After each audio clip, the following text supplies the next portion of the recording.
Hello, hello, hello, everyone. Welcome, welcome. Thank you so much for joining us. Welcome to Advocacy Training. We're going to get started in just a second here. I'm going to share my screen in just a second. But for right now, feel free to send in the chat where you're from, how old you are, and if you are associated with a zoo, aquarium, or museum, let us know in the chat which facility you are associated with. We'd love to know. So yeah, 2 minutes and then we'll get started, but feel free to introduce yourselves in the chat.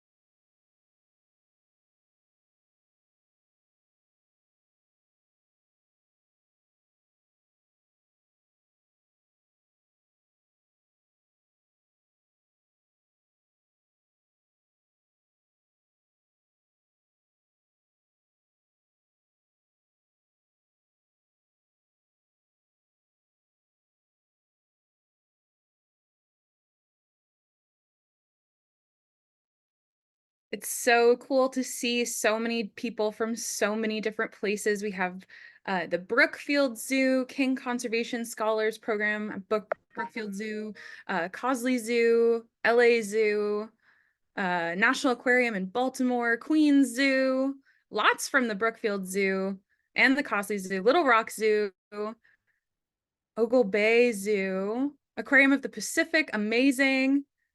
I actually used to work at the Aquarium of the Pacific. Akron Zoo, Columbus Zoo, Atlanta Zoo, Woodland Park Zoo, Jenkinson's Aquarium, Roundhouse Aquarium, Blank Park Zoo, Tulsa Zoo. Oh my gosh, there are so many. California Academy of Sciences, Cincinnati Zoo, Fort Wayne Children's Zoo, Carolina Nature Center. Oh, this is wonderful. I'm so happy that so many people were able to join. And we have two incredible speakers with us today, and I will introduce them shortly. And first of all, here is just a quick rundown of what we're going to be up to today. Very basic. I'll get into it. So again, welcome to Advocacy Training. We are super, super excited to have you here. Advocacy Training is a really awesome program that the Ocean puts on a few times a year. And we have an advocacy training specifically for our World Ocean Day Youth Advisory Council and our, hold on one second, apologies here, hold on. Let me make Colin a co-host. Welcome, Colin, thank you. Yeah, so we have our advocacy training for the World Ocean Day Youth Advisory Council, and we run that every year with our new council. This iteration of advocacy training, again, like I mentioned, is for young people associated with a zoo, aquarium, or museum, as you all have exemplified in the chat. Again, I'm super excited to have so many people from so many different places. And then we have our third advocacy training session later in the spring, which is open to youth all around the public. But this advocacy training course has been developed over the last 3 years in various different forms, and most of it has been largely informed by advice and expertise from the World Ocean Day Youth Advisory Council, in addition to many, many different experts and leaders throughout the ocean and climate advocacy spaces. So really excited to be able to present session 1 with you all today. And yeah, so the first thing that I want to discuss, the theme of this first session of advocacy training is the ocean climate connection, and that is for a specific reason. Every year, World Ocean Day has an action theme, and for the last few years, our action theme was the 30 by 30 movement and initiative. That was for like 3 or 4 years in a row, and this year we are shifting over to catalyzing action for our ocean and climate, and that can mean a lot of things. That's a very broad umbrella, and how we're kind of working on that throughout the year. You know, World Ocean Day is on June 8th, but we want to be able to take action for our planet all throughout the year. So we are developing 12 months of action. So our January theme is ocean and climate literacy. So today we're going to be talking about the ocean climate connection. And so I will introduce our wonderful speakers. First up, we have Nora Nickum. She is the Senior Ocean Policy Manager at the Seattle Aquarium. I'll give you both a chance to introduce yourselves in just a moment, but we're really excited to have Nora here. She is wonderful, very, very knowledgeable in her field. And then we have Colin, who is the operations lead in the Department of Interpretation and Engagement at the New England Aquarium, has a lot of really cool experiences under his belt as well. So yeah, I will let you guys kind of take it away. Nora, if you want to introduce yourself, and then Colin, and then we can get started with our discussion. Sure. Hi, everyone. I'm so happy to see you all here from all parts of the country, and it's great to be able to spend part of this Saturday with you. So my name is Nora. I use she, her pronouns. I am at the Seattle Aquarium. I've been here for 5 years, and before that, I was doing a lot of other climate work for cities and tribes and the federal government, and particularly with a focus on trying to build climate resilience. So I'm excited to talk about the connections between climate and the ocean today. Thanks so much, Nora. And Colin, go ahead. Yeah, hi, I'm Colin. Sorry for coming in late. I got held up at work at the aquarium. And so my name is Colin. I am he, him pronouns. And I've been working at the New England Aquarium in the conservation learning / interpretation and engagement, we're still figuring it out, department. Yeah, so my responsibility is for managing all the people that interact with guests on the floor, and making sure that they know how to have conversations about more serious issues, how to get to those more serious issues from just talking about the fun animals that you're looking at, and finding ways to expand and talk about solutions. Yeah, and again, thank you both so much for joining us today. For those of you who are watching us, please feel free to drop any questions in the chat and use the Q&A feature. We're going to have a little bit of a panel discussion, and then we will have time for a Q&A at the end. So with that being said, let's jump right into this discussion. I think both of you have really wonderful perspectives on what the ocean climate connection actually means and why it's important. So the first thing that I want to talk about, just so that we can all get caught up to speed on why it's so important, is talking a little bit about how the ocean acts as a climate ally and what we can do to utilize the ocean and all of the things that it provides for the planet in the fight against the climate crisis. So if either of you want to take that question, go ahead. I'll start by, you'll hear me say a lot like, this is how I will talk to a guest about this sort of thing, because I do spend most of my time on the floor of the actual aquarium talking to people. So this is just a fun exercise in me getting to talk to you guys about how I would talk to a guest. And so in terms of how the ocean helps us fight climate change, it's just, I like to talk about it in terms of the ocean being a huge ally of ours, because it's a huge buffer, because most of the carbon, most of the heat that is causing climate change gets absorbed by the ocean. And that's going to affect the animals that live there, but at the same time, things could be a lot worse. Oop. Oh, I'm quiet? Good to know. I'll mess with my volume in a moment, but yes. That better? Yeah, that's a lot better. There we go, perfect. But so yeah, the fact that the ocean is absorbing all of this forest, it's going to affect the animals that live there, of course, but things would be a lot more chaotic on land if we did not have this buffer helping us out. So at the very least, it's helping things from becoming a lot worse than they could be. Yeah, absolutely. Thank you, Colin. Nora, if you would like to add to that. Sure. Yeah. Well, I thought I'd share some of the impacts on ocean ecosystems that we're experiencing here in the Pacific Northwest, just for some specific examples. So bad news first, and then we can talk more about how the ocean can help us out. So, there are a lot of places where a lot of people rely on the ocean and the fish and the shellfish in the ocean for food, for livelihoods. A lot of other animals rely on those things too. So out here, we've seen a lot of marine heat waves. So the water in general is getting warmer, but there are some years where it's extra warm, and that can really affect how much food there is out in the ocean and lead to, we're seeing, for example, not as many salmon returning to the rivers, or fewer snow crabs in Alaska. Another thing that happens is more warmer water means there's more toxic algae blooms out in the ocean. And toxic algae can get into things like shellfish and make it not safe for people to eat. And people know that and get warnings. So that can affect how much food they have or what they can sell in the market. But animals that eat those shellfish don't get those warnings. So they can end up eating those toxic algae and having some health problems. And then the third thing I wanted to mention is ocean acidification, which also comes from that uptake of carbon dioxide into the seawater. And shellfish, that means that shellfish like oysters and clams have a harder time building strong shells because of that ocean acidification. So those are all things that we're concerned about. And, you know, those people who love the ocean, those are just extra reasons to do what we can to fight climate change. But if we can take care of our ocean and take care of all the habitats and animals in there, you know, an ocean that is biodiverse is really more resilient to shocks. So if we have plenty of different kinds of animals and algae and so on in the ocean, then that it's better able to deal with something that happens like a warm water event.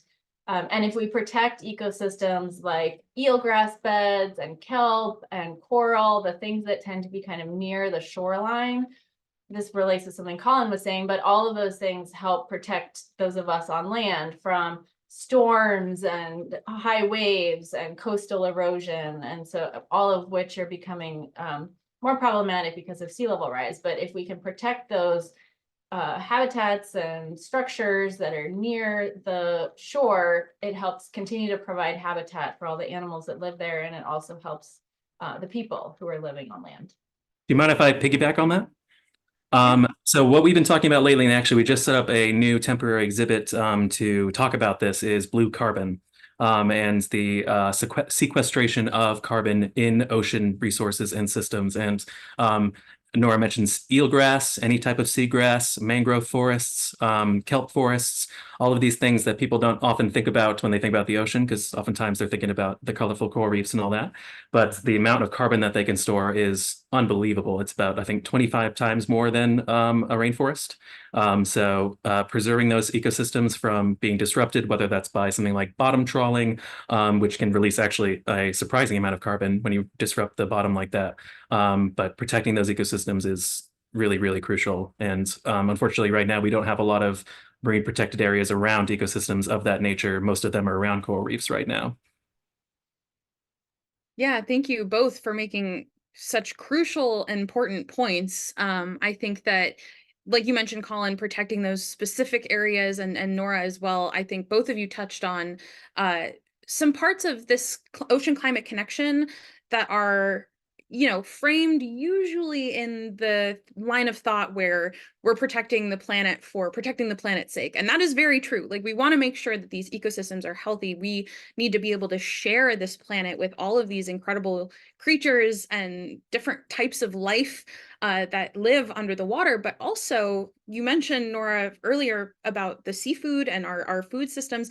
There's a whole lot of human-based reasons that we want to make sure that the ocean is, you know, ally in the fight against climate change. And I think both of you definitely touched on those points. So I really appreciate that, because it's very important that we kind of make that connection as well. And we'll talk a little bit more about like communicating the two different sides of the ocean climate connection, whether you're taking the ecological route or the human interest route in a little bit. But I think that we have definitely covered a bunch about the basics of the ocean climate connection. If either of you two have anything to add before we move on, we can go ahead. But yeah, thank you guys.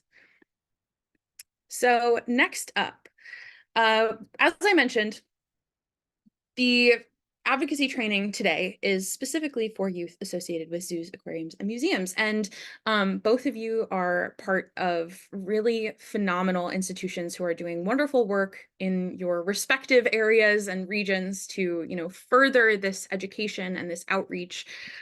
So how can people who are either associated with one of these facilities or maybe not kind of collaborate with some of these institutions and kind of help integrate this mindset of ocean conservation into broader climate action agendas. I know it can be a little bit tricky because certain facilities have different ways of going about taking action, whether it's based on policy or otherwise. There are sometimes some little bit of bureaucratic red tape mixed up in working with facilities directly, but there are still tons of ways for people, whether they're already involved or not, to get involved. So if either of you would like to speak to that, we can talk about that. And then I also want to talk about afterwards how those facilities themselves can connect with, like I say here, broader community groups and government agencies to kind of continue to advance those things.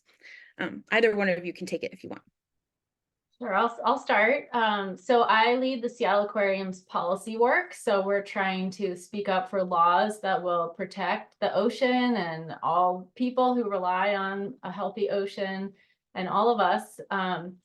And we do try to engage our youth volunteers. Our Seattle Aquarium youth volunteers are youth ocean advocates, and we're actually taking about 18 high schoolers to our state capital, Olympia, on Monday to participate in a broader lobby day about a bill that would help reduce plastic waste and plastic pollution. And one of the things I wanted to mention is that there are a lot of issues that people don't necessarily think about as being connected to the ocean and climate, but plastic for us is one of those issues because plastics are made with fossil fuels. So, you know, if we're continuing to make lots of plastics, that's putting more greenhouse gas emissions into the atmosphere. And then a lot of those plastics do unfortunately end up in the ocean. So anyway, participating in things like lobby days can be an opportunity. Sometimes there are ones that are designed specifically for youth, and sometimes there are ones that are open to anyone. Another thing is joining sign-on letters and petitions. So sometimes an aquarium or a zoo or an organization might put one of those out, and you could help spread the word. But also you can come up with one on your own and maybe work with an aquarium or a zoo to craft it and then spread the word with your networks. It's also great to just reach out to your own elected officials. So whether or not you're old enough to vote, they want to hear from you. You're still what they call their constituents. If you're not voting yet, you're going to be voting soon. And they really listen. And I find they are much more interested in listening to youth than to adults or lobbyists. And when we're talking about climate change in particular, this is really your future that's at stake, and they need to hear from you. So, you know, it can be a little intimidating at first to meet with an elected official, but they're just normal people. They just might be wearing a suit, and they, you know, that's your right to go talk to them about what you care about.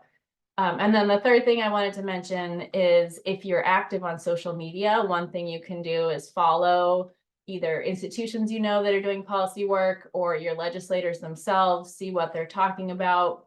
You can sign up for their email newsletters. And one thing that I find legislators really like is if they do something that is good for the ocean or the climate, if you celebrate that, tag them on social media, thank them, you know, that kind of helps reinforce what they're doing. If they're not doing that, you can tag them and ask them to, but they do care about how kind of the public perception, and that's a place where you can speak up in addition to contacting them directly. Thanks so much, Nora. That's really comprehensive answer. And Colin, I'll let you jump in here, but I do want to add, I just want to emphasize one thing that you mentioned, Nora, is the idea that even if you're not old enough to vote yet, elected officials are still working for you, and you are still a member of their constituency, and they still want to be able to represent your values, even if you weren't able to vote yet. So that's another really important point that I appreciate you pointed out, Nora. So yeah, I'll pass it over to Colin. Yeah, I would say just never underestimate the power of that political involvement, even if it's just voting.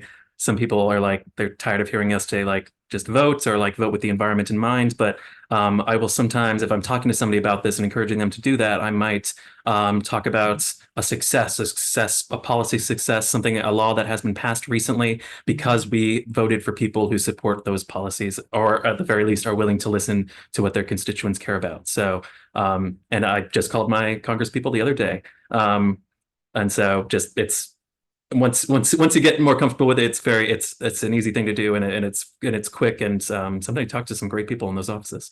But in terms of this question, I kind of want to flip it around a little bit because when you're an organization, especially like us, we've been here since 1969. And so it's been around for a very long time, which is great, which means we're a trusted organization. But in fact, I think if you look at the polling or the surveys they've done, zoos and aquariums are trusted above a lot of institutions. And so that's something that we can use in our favor to enact change. And so we've been getting more involved in policy work at the State House here, as well as in DC. One thing that we did is we had a postcard writing campaign where people who came to the aquarium, we gave them a postcard with a North Atlantic right whale on it, one of our many that we follow, so they could have their own individual whale. And then we handed those all in person to our congresspeople down in DC. So we're hoping to be able to do more like things like that for just people coming through the front doors.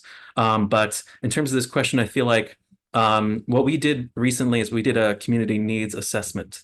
And I think if you've been around for as long as we have, it's really important to reconsider how you do things and reassess and take a second and maybe change things up a little bit. And we've definitely been doing that in terms of the solutions that we're talking about. We're definitely emphasizing those more community level solutions as opposed to turning off your lights or riding a bike or doing something like that. But we also want to know what the community needs from us, because we can adjust our programming to be what our community needs us to be, because that's how we can best serve them and how we can best get our message across and get more people involved in our organization. So I think it's equally important not only to reach out as an organization to try to make those relationships, but also to understand the communities that you're making those relationships with, in case that you're not serving what they are looking for. Yeah, thank you so much, Colin. And I think you made two really important points there. First of all, the fact that zoos, aquariums, and museums, like you mentioned, are very highly trusted community institutions. They're up there with libraries. They're just, an entity that exists in these areas where members of the community can go to learn, to grow, to engage with their natural ecosystem, to engage with the people around them. And that makes it really, really valuable to partner with facilities like this. And then the other thing that you mentioned as well, I think you made such a good point. Oh, pardon me. Sorry. Something popped up here. Now I lost my train of thought. Apologies. Well, either way, thank you for sharing that little bit there. And yeah, I'm really trying to figure out where I was going with that, and I apologize. I'm a little fried brain right now. We'll just move on. Yeah, it's a Saturday. It's okay. We'll just move on to the next one. So yeah, actually, there we go. This is what we were kind of leading this discussion into is how can public awareness and understanding of ocean climate connection be improved? And, there's a lot of, especially Colin, you as somebody who works in the engagement side of things, where Nora works more in the policy side of things. Both of these areas work very closely on the action of, ocean climate, advocacy. But the policy side is almost out of the public view a little bit. And the educational side is how we can engage the public who don't really know much about it, where the policy side, we're going more to the decision makers. So with all of that said, part of the policy stuff is also education and vice versa. We need to be talking about both of these things at the same time. So what role can educational programs and outreach initiatives play in fostering a sense of urgency and responsibility in terms of when you have folks coming into the aquarium and engaging with them one-on-one, in addition to other types of outreach that young people who are a part of your program can participate in? I'll let either one of you take that as well. Sure, I can start. So unfortunately, our proper education department that actually went out into the community to do community outreach and educational outreach went by the wayside with the pandemic. So unfortunately, we've been limited to what we can do in the building right now.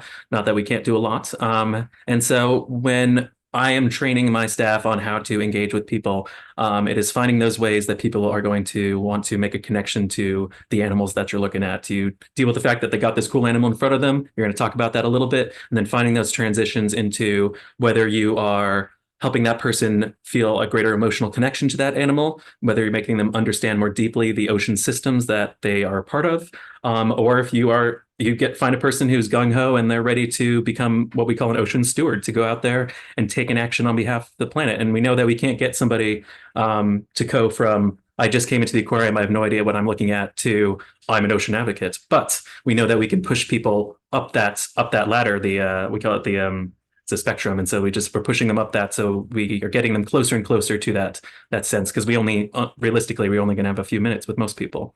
So getting that across. And so like one thing that we'll do is we'll appeal to very specific values. We've gathered the data and looked at what values resonate most with people. And two of them that we will take advantage of are protection. People understand protecting the things that you care about, and responsible management. So knowing that we as humans have the ability to manage these resources better, and that it is our responsibility to do so, because that we are the ones who have the capacity to do so. I just wanted to chime in, was when Colin was mentioning the kind of value or message of protecting. There was a recent report based on a survey that came to that conclusion, and found based on the survey that the message that really moves everyone pretty significantly is that we need to protect the planet for the next generation. That doesn't, it's not too scary, but it's urgent, it's motivating. And I think that message would be particularly powerful coming from youth, because the youth are the next generation that we have right now. I'll put that in the chat in case people want to look at it. One other thing that I think about in terms of messaging is it really makes a difference for people to see that people who they feel like are like them are doing something. So when you just talk about what you're doing in your own life, it really normalizes that behavior and makes actions feel more accessible and more appealing. And so, one example is people are more likely to install solar panels if they know someone else who has done that, especially someone in their neighborhood. But I think of this as it can also apply to the policy action. So, maybe you and your friends haven't spoken up for a policy before, you haven't called an elected official's office, but if one of you does that and then talks about what that was like, that the elected official listened, it wasn't scary, it felt meaningful, maybe someone else will give it a try and it'll kind of become something that's a little more common. So just talking with your peers, with your friends, with your family can really help spread those things. And then you can also listen to what they're sharing that has happened. One last thing I wanted to mention about messaging is when you're talking to an elected official, not to feel like you have to have a whole bunch of statistics or facts. You don't have to know exactly how much carbon dioxide the ocean is taking up or how many fewer fish there are now. What's really compelling is just telling a story about why you care, why this matters to you personally. And that's something, no one can tell you how to do that. You just come up with something that matters to you. And that really makes them listen and makes it feel like this is really coming from you, not someone who gave you a script to say. So maybe just take some time to think about what you might tell someone about why you care and why you want them to take action. Yeah, officially we call ourselves interpreters, but better description would probably be storytellers, because we find that people can ask you questions at the aquarium. They expect you to be an encyclopedia, but they can Google a lot of things that they ask you. But they're asking you because they know they're going to learn more from you, because you are presenting it in an engaging way, an emotional way, and helping them feel more connected to it. And that's what makes them understand it better. I was working with one of our teen interns, and explaining the machinations of climate change. And she looked at me, she's like, I understand this so much better now that you explain this to me face to face. And I was like, yeah, that's what we do. It's just that powerful, that storytelling. Yeah.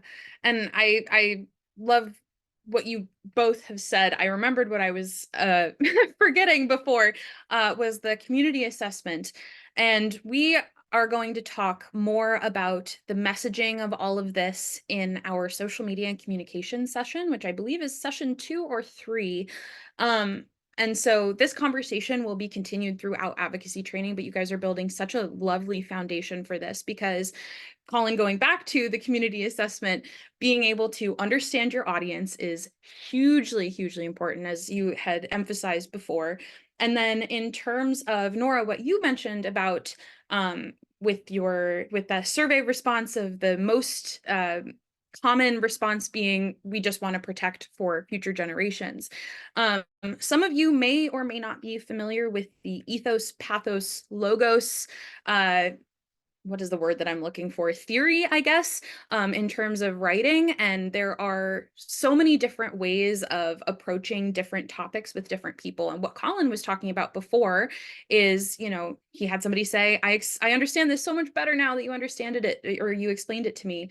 And that's because different people learn in different ways, and different people are more impacted by emotions, or more impacted by logic, or more impacted by numbers. And, you know, there are so many different ways of approaching. Again, this conversation is very nuanced, and there's so many different levels to talk about it. But again, thank you guys so much for just building this wonderful foundation to continue that in the next few weeks. So moving on to this next set of discussion questions, and I do see we have an awesome question in the Q&A. We'll get to that in a little bit. But so kind of actually, I guess, going back to this community assessment, what are some ways that coastal communities specifically can be supported in adapting to the impacts of climate change, particularly in vulnerable regions? And I know that we have a lot of land-based and not coastal attendees in this webinar, which is always really interesting to me, because it just tells me that you guys really do understand that ocean climate connection, because you know that even if you don't live by the coast, you can still make change, and the ocean still impacts you, and vice versa. So to Nora and Colin, if you want to speak to any of this, whether it's based on policy, specifically education, outreach, but we just want to know, like, how can young people kind of play a role in shaping that conversation? I think it's important just right off the bat to remember the connection between the communities and climate change and what I'm getting at is climate injustice. The fact that these communities that are going to be most exposed to the problems of climate change are usually communities of color, poor communities. The sorts of policies and funds that can support those communities is also going to support their climate resiliency. For example, here in Boston, a lot of the lowest land here is that's most likely to get flooded by sea level rise are the more marginalized communities and the poor communities as well. And that's just kind of how it's worked out, sadly. But it's just really important to keep that in mind, because people can get really hyper focused on the ocean and the animal stuff and forget that it's all about the people too. Helping people is helping animals.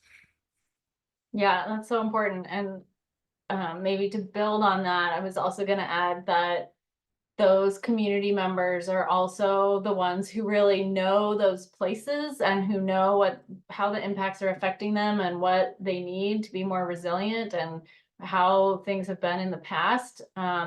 Here in the Pacific Northwest, we have a lot of tribes who have millennia of indigenous knowledge about everything, and have been stewarding the lands and waters effectively for a long time. And so when policymakers just kind of try and impose solutions from outside, you know, that's not necessarily going to be effective or a respectful way to do it. So the communities really need to be directly involved in designing and shaping the policies and the programs, and how money is going to be invested.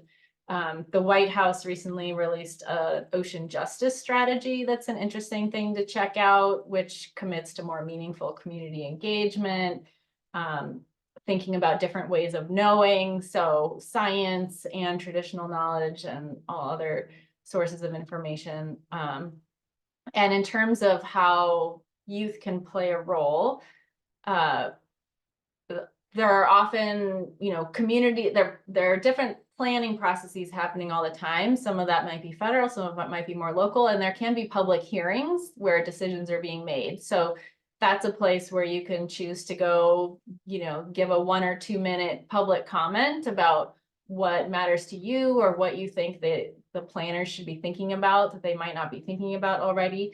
And if you encourage people you're connected with to get involved too, that can just help raise more voices, and ideally more diverse ones. Because often it's just kind of the same people go to public comment periods, and that's great that they're speaking up, but the more people we can get involved, the more the decision makers will hear a lot of different voices and be able to take that into account and hopefully get those people more involved. Yeah, Nora, thank you for kind of covering something that I really, really, really appreciate. The idea that young people getting involved, and this kind of goes back to folks who aren't old enough to vote yet. If you can't do that, that's another way that you can get involved, is attending those town hall meetings and really showing up. Even if you can't vote, there are so many different ways to do that. Now, one of the things that you mentioned, also the ocean justice strategy, that particularly I just want to shout out is very near and dear to my heart personally, and professionally, and for the Ocean Project World Ocean Day just in general. Back in June, for the last, since 2016, the Ocean Project has collaborated with a couple of aquariums, actually, including the New England Aquarium this past summer, but with Earth Echo International and the Big Blue and You, and we've been able to bring a couple of students to Washington, D.C. for Capitol Hill Ocean Week and World Ocean Day, which is really, really incredible. And through that program, both as a student delegate and now as the organizational lead for the Ocean Project for this program called See Youth Rise Up, I've been able to speak at the White House now 2 times, which just blows my mind. And the first time I did it, I was 19 years old. But the first time I actually lobbied Congress, I was 17 years old. And, you know, that's just another way that young people can get involved. There are just so many different outlets, and really getting engaged with these amazing facilities, these trusted zoos, museums, and aquariums in your communities is a really important way of getting involved. So, and again, emphasizing that, you know, going into these communities and asking what their needs are, how we can best support them through that whole process, and not only involving youth in the decision making, youth specifically from those marginalized communities involved in that decision making process is also very, very, very important. Thank you, Nora, for dropping those links in the chat as well. Laura, I thought I might jump in and answer the question that just came up that's relevant to what we were just talking about. Totally. About how to find out about these public hearings. So I think you can find them, your city council will have meetings regularly, and you can check out their agendas on the city council website or sign up for an email list to get the agenda. So then you know what they're going to be talking about, and you can see if any of those are topics that resonate with you. Usually depends on where you are, but where I am, if you show up at the council meeting and sign up at the beginning, then you're on the list to get called to just give a 2-minute public comment. And then for federal hearings, usually following an aquarium or a zoo or an organization that is engaged in those things, you know, on their listservs, they would share those kinds of opportunities. Yeah, and I just want to add another thing. This doesn't necessarily go to public hearings specifically, but public comment periods on pieces of legislation like the ocean justice strategy. If you just go to the Federal Register, which is, I think, is literally federalregister.gov is the URL. If you just type in like ocean policy or climate policy, at any point, at random, you can pretty much always find a piece of legislation that has an open public comment period. And so that's another way, just like if you have a spare 20 minutes to read through like a random piece of legislation and figure out how it relates to your community, like that's another really simple way of you know, lending your voice to the movement as well. So yeah, I appreciate answering that question. That's a good timing on that one. So moving to the next question. So this is, again, another kind of flashback. You guys both have already mentioned some ways that your individual facilities are getting involved, but are there any other examples where partnerships between organizations, community groups, and or government agencies have successfully addressed ocean conservation and climate goals? What lessons can be learned from these collaborations? I will say one of these examples is the ocean justice strategy, but there are many, many others, I'm sure. So I will let you both take it. Well, maybe I'll speak to a Washington example. We are part of a coalition called Plastic Free Washington, so the Seattle Aquarium and several other NGOs. And we work to try to pass policies in Washington that will reduce plastic waste and plastic pollution. And as I mentioned before, that's one of the things that's not always connected to ocean and climate, but I think very much is. And some of the things I've noticed about why our coalition has been effective, one is that all the different organizations and people involved bring different strengths and different interests. So there are people and organizations that are really good at communications, at social media, writing letters to the editor. There are people who love to go lobby and talk to elected officials. There are people who organize phone banks and marches, and those who work with students. And so I think that's true kind of at the organization level, that you're stronger if you bring all those different skills. But for, you know, just a small group of individuals, that's also the case. You might have someone who loves designing graphics and someone else who likes to do public speaking. And if you bring all that together, it can be really powerful. The youth at the Seattle Aquarium in the past have done some really fun things that have helped to boost those policy efforts on plastics. So there was one social media campaign they did where they encouraged people all across the state to take photos whenever they saw a plastic bag littering a beach or a river or a street, just to show, you know, I think it was partly to help show that even though we talk a lot about ocean pollution, this is not just a beach issue, and we want legislators across the state to care and to get involved. So showing, kind of just documenting the problem and then talking about there's a solution right now. You can vote for a plastic bag ban, which did pass. And then sometimes the youth who volunteer at the aquarium will help us engage guests in opportunities to sign petitions or write a postcard to their member of Congress. So just, I guess, one thing I like to talk about is that kind of no matter what your particular passions or whether or not you're comfortable with public speaking, there are a lot of things you can do on policy just to kind of fit what you would like to spend your time on. I completely agree with what Nora just said. Just emphasizing that, reiterating that, yeah, you do not have to have a particular skill set to become involved in ocean conservation. Even if you're just really good at social media, that's a big thing right now. And so having somebody who's good at social media and doing those things can be helpful as well. So like when I worked, I volunteered with the Sunrise movement here in Boston before I worked at the aquarium, and I knew I was good at writing. I enjoyed doing graphic design stuff. And so I worked together with some of the other members to create a internal newsletter to distribute amongst the organization. And so I just found something that applied, that was applicable to the things that I enjoy doing. And that's really the best way to avoid burnout, is to do what you enjoy doing and do it in the service of the ocean. In terms of the question here, I want to highlight two programs at the New England Aquarium. One is the MCAF program, which is the Marine Conservation Action Fund program, where we have allocated some of our resources to be able to support international conservation efforts with individuals around the world, in Indonesia, where they're protecting sharks, in Africa, where they're protecting tortoises, and so giving them the resources they need to enact the solutions in their community.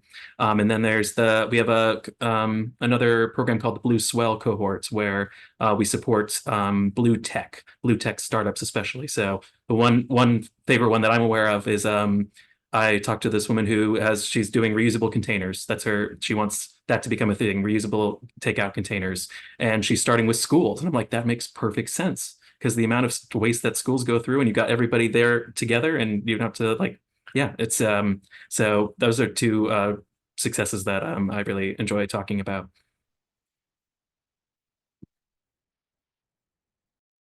Yeah, thank you guys both for sharing both of those. And I think that just goes to show that it doesn't matter really where you are in the country or the world or what facility you're a part of. I think most of these, zoos, aquariums, and museums, the acronym that we always say is ZAMs. Most of these ZAMs are always involved in one way or another, and they're just a great way to, if you're just starting out in your advocacy journey, just seeing what they have going on first. It's a great place to start. I also wanted to share in the chat this link.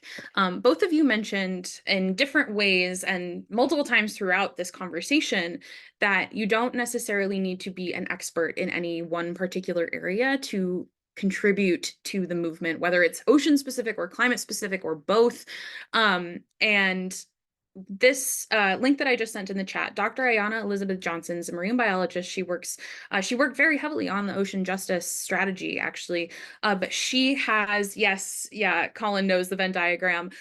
This climate Venn diagram, I wish I could like share it on here. If I thought about that before, I would have put it up as a visual. But it basically just shows you that you don't even necessarily have to work in ocean or climate specifically to make a difference. Like, you don't have to be a marine biologist. You don't have to be like an engineer or anything like that to understand these issues. And this climate Venn diagram, basically, you take a look at it, and it's, I think, what brings you joy in your personal life, a source of satisfaction and delight. So what in your life is fulfilling to you? What are you good at? So like Colin and Nora both mentioned, like some people are better at writers, some people are, better at public speaking or social media. What are the skills and resources that you can utilize within yourself? What do you bring to the table? And then what is the actual work that needs doing? Where is this advocacy going to happen? That's where these climate and ocean and justice solutions lie, and all of the things that are, going wrong and need help fixing. What can you do? And the center of, it's those three circles, the center of that Venn diagram is your climate action. And I think that that just really embodies this whole conversation, really. So yeah, thank you guys for kind of bringing it to the table so that I could share it, I guess. But yeah, I think that, as I mentioned, these zoos, aquariums, and museums are just a wonderful place to start learning about how to get involved. So now we have about 15 minutes until the end of the webinar, so we will open it up for the Q&A discussion. Now, the first question in here we have from Savannah. She said, we've heard the typical shorter showers, reusable water bottles, solar energy, pick up trash, trash audit.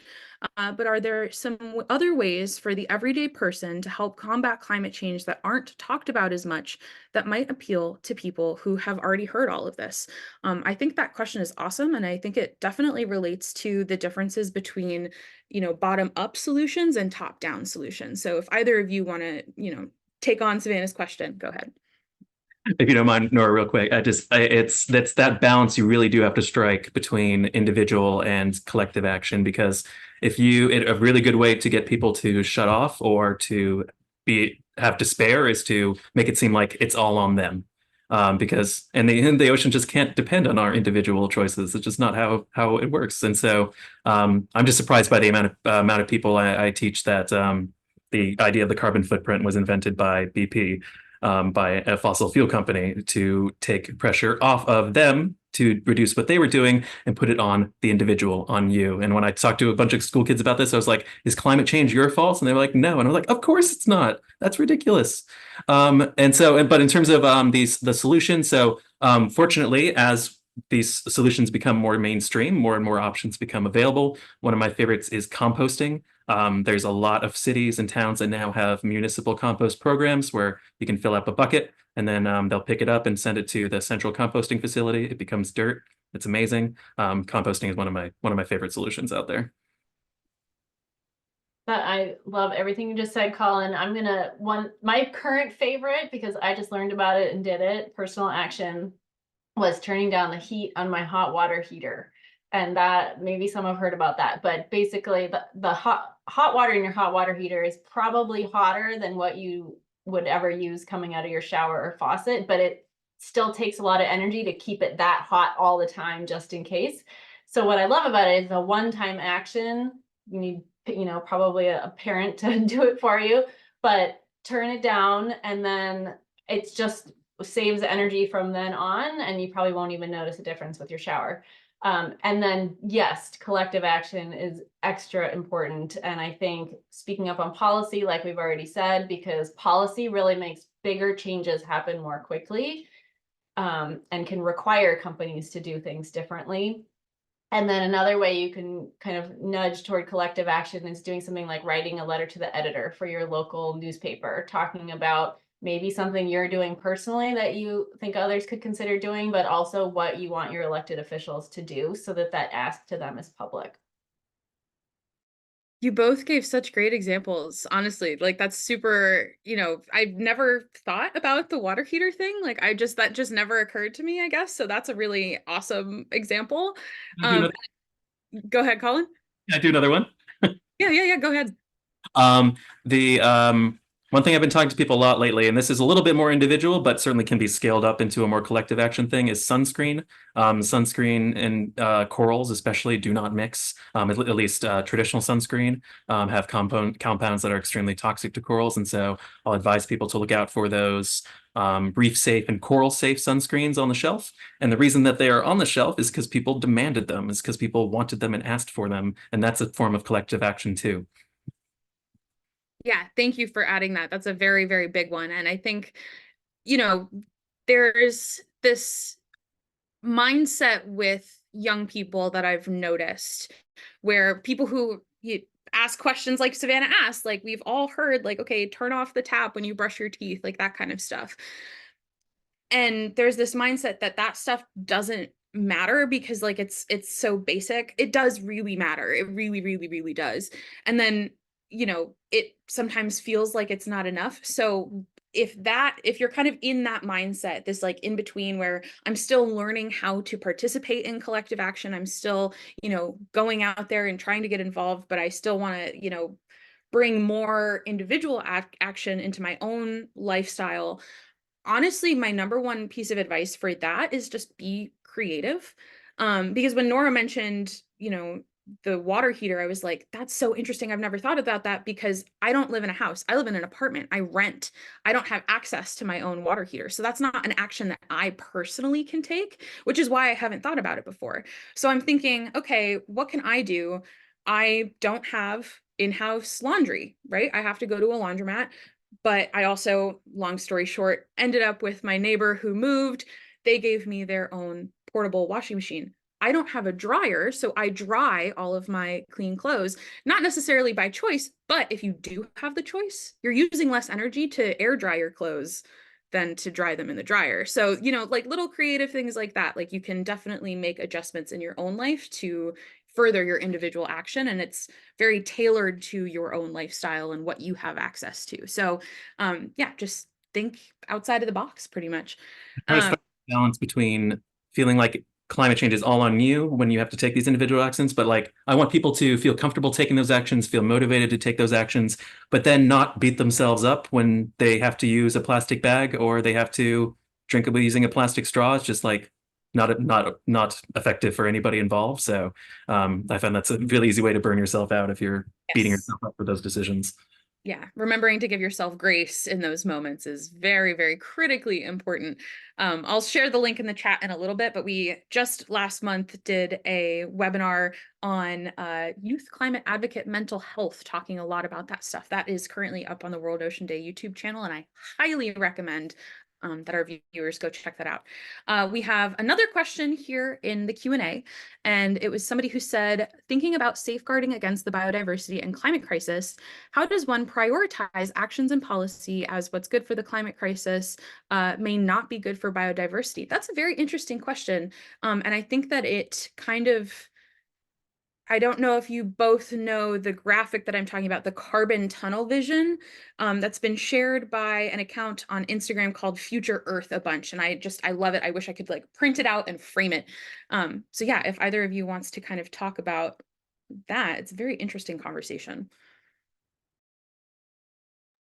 Well, maybe I'll start by just saying I think there are climate so-called solutions that are not good for biodiversity. Right now, I'm trying to better understand and help the Seattle Aquarium have a position on various kinds of ocean-based carbon dioxide removal, where you might, for example, add nutrients to the ocean to try to make it capture more carbon, but that could really have an impact on ecosystems. And so all of that we need to understand better. But I think there are many, many things we can do that are good for both the climate crisis and biodiversity.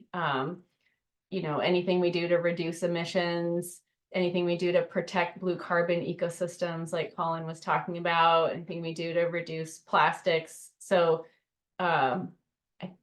I haven't seen that tunnel vision thing. I'm gonna look at it, but I think that the scope is actually pretty big. Tunnel vision is a big issue for me. I mean, not that I like to think I don't have tunnel vision, but in general, especially in the animal world, people can get terrible tunnel vision and forget again that helping animals is helping people and vice versa. And so tunnel vision in this case, where you're focusing on the climate crisis and not on biodiversity, I mean, they go hand in hand. And so the idea would be to proceed with urgency, but not with, disabandon without responsibly vetting these solutions before we put them out into the world. Even being cautious around things like offshore wind, because these things, you're building something in the ocean, and we can't know for sure exactly how that's going to affect everything. But if we follow the science and we put it in places where it's not going to affect animals based on the data that we've gathered, then that's going to be the most effective thing to do. So proceeding very deliberately and according to the science, and not on like human pipe dreams, like curing the ocean with antacids. Yeah, Colin, I'm really happy that you brought up the example of offshore wind, because that was the example I was going to bring up. Because, in order for, different types of offshore wind are either floating, or some of them are, locked into the ground, and there's some infrastructure that has to be built into the sea floor for that to happen. And, to be able to do the testing, there's all this seismic noise pollution that's happening. And, if that's in the path of like dolphin and whale migration, and if they're doing that construction at the peak of the migration, like, we might want to rethink the timing and the placement of that project. But that doesn't mean that we should abandon offshore wind altogether, because we still need to transition off of fossil fuels. We just have to, like you guys were saying, balance those things. So I love that this question was just asked, and I think that it really, brings us full circle. We have like 3 minutes left. So if anybody else has any more questions, go for it. I do have a couple of announcements and updates that I want to get to before we end. But yeah, I'll give it one more minute or so if anybody wants to ask one more question. I do want to clarify that there's no evidence. There's been a lot of arguments in certain circles that windmills are bad for whales in particular, but there's no evidence to suggest that, especially like the sounds created by the construction, are having any effect on whales. When we find any sort of whale body that washes up on shore, that's immediately what we look for, is look at their eardrums, look at how they might be affected, and we just have not seen any evidence of that. So. That I read an article by the AP recently that was titled "No, Windmills Are Not Killing the Whales." Thank you for clarifying that, Colin. I appreciate it. And I see we have an attendee, Joshua Boyd. You have your hand raised. Do you have something that you want to add? Oh, maybe put it away. Never mind then. That's all good. You can drop it in the chat, possibly, or in the Q&A. Either or. But yes, thank you, Colin, for clarifying that. I was just using that as like an example off the top of my head, but definitely important to make sure that we know that, if there's any groups that are pushing against offshore wind because of these things, we want to make sure we're following the science. And yeah, really appreciate that There are legitimate reasons to Yes. have concerns. There are also illegitimate reasons. Exactly. Yes. And making that distinction is sometimes like more difficult than it needs to be, but still very, very important. So yeah, so again, I do want to just shout out Nora and Colin. Thank you both so much for this discussion. It was really lovely to have you both on here. We're so grateful that you could join us for this conversation. I hope that everybody listening gained some insight, and is able to think about things a little bit differently now. And I hope that this ocean climate connection is a little bit more cemented in all of your minds, even more so than I'm sure that it already was. So yeah, I just want to update everybody on our program schedule. Session 2, event planning and fundraising, will be next Saturday. All of these next coming dates are on Saturday, all at the exact same time, 4 Saturdays in a row. So event planning and fundraising, and then social media and communications and campaign organizing. We have a wonderful group of experts in the field of each of these individual things, folks who are associated with other zoos, aquariums, and museums. And we're going to be talking about all of this stuff as it relates to youth advocacy and getting involved with those types of facilities. So I see a couple things in the chat. I just want to make sure we don't have any more questions in here. And then, oh, yes, I added this in here. I kind of already talked about it. I can drop this link in the chat if you are interested. But again, just emphasizing the 2024 World Ocean Day Action Theme. We're really excited to be rolling out these 12 months of action. Every single month has a different theme and a different specific action that we're going to be able to put resources out, help folks learn about the issues. This month for January is Ocean Climate Literacy, as I mentioned earlier, and for February it is Environmental Justice. The entire list of the 12 months is available on the World Ocean Day website. Definitely go check that out, worldoceanday.org/blog. You can read all about all of our updates on there. But yeah, as far as I think that's pretty much it. Again, really, really happy to have both of you on here. Super, super grateful. And thank you everybody in the chat for all of your lovely feedback as well. I really am so happy that we were able to make this work. So yeah, we'll hopefully see everybody here next Saturday. I hope you have a great rest of your evening, afternoon, and we will see you soon.